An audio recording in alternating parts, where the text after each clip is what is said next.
नमस्कार मंडळी, मुरंबा या मालिकेचा येणारा भाग आपण पाहणार आहोत. तर मंडळी, रमा आणि अक्षय हे दोघेही मंदिरामध्ये देवाच्या साक्षीने वेगळं होण्याचा निर्णय घेतात.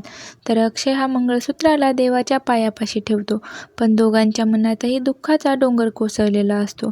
तेव्हा रमाच्या डोळ्यात पाणी असते. देवाला हात जोडून म्हणते की हे देवा, तुला तुझं अर्पण. तेव्हा अक्षय रमाकडे पाहतो. रमा जड मनाने म्हणते की आमच्या एकमेकांवर हक्क राहिलेला नाही. तर दोघेजणे मागे फिरतात. तेव्हा मंगळसूत्रावर कुंकवाचा करंडा पडतो. तेव्हा गुरुजी दोघांनाही थांबा म्हणतात. गुरुजी म्हणतात की तुमच्या दोघांनाही देवाने साक्षात आशीर्वाद दिलेला आहे. गुरुजी ते मंगळसूत्र परत करतात. तेव्हा रमा आणि अक्षय दोघेही एकमेकांकडे पाहू लागतात. तर दोघेजणी होतील का वेगळे, हे पाहणं खूपच रंजक ठरणार आहे. अशाच मालिकेचे नवनवीन व्हिडिओ पाहण्यासाठी चॅनलला लाईक, शेअर आणि सबस्क्राईब नक्की करा.